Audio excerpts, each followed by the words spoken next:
Pennsylvania's Attorney General under pressure tonight to release more details in a political porn scandal. Exactly who used government computers to send, swap, and watch sexually explicit material. Kathleen Kane is in Pittsburgh tonight. Kim. And Ken, this is the first time we are getting a chance locally to ask Kathleen Kane those questions. Prominent Pennsylvania officials, including the current head of the state police, Pennsylvania's top environmental regulator, and a former spokesperson for the governor, have all been named, but there are many, many more. Now, there has never been the suggestion that this was illegal. However, it does raise ethics questions. We're talking about state computers and state time. Attorney General Kathleen Kane holds forums like this across the Commonwealth. This one in Squirrel Hill tonight focused on internet safety and online predators. But her office is now also entrenched in a much different cyber investigation. Where does that investigation stand at this point?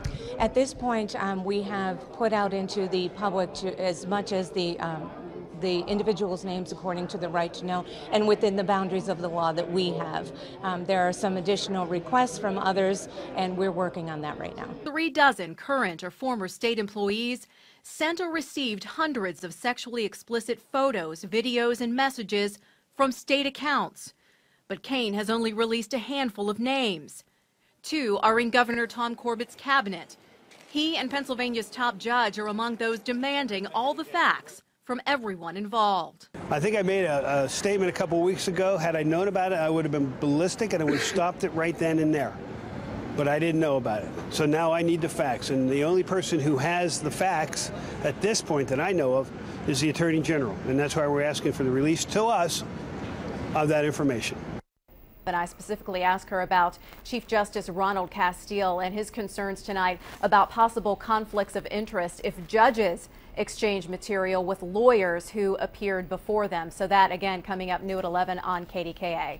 For now, Kim Gable live in the newsroom on the CW. Judge Seamus McCaffery's decision to leave the state Supreme Court on Monday in the wake of allegations he exchanged X-rated emails did more than shut down an ethics investigation. It saved his pension, a pension that's 3 times the average annual income. Political editor John Delano has more. The resignation of state Supreme Court Justice Seamus McCaffery won't come cheap to the taxpayers of Pennsylvania. A calculation of his pension based on his 20 years of service in the judiciary yields a potential state pension of just over $151,000 a year. The precise figure, $151,631, is based on the Allentown Morning Call's analysis of state employees' retirement system records, secured through a right-to-know request. The payment could change if McCaffery opts for a lump sum withdrawal of his retirement savings. State retirement officials said they could not confirm the pension amount until it is finally calculated.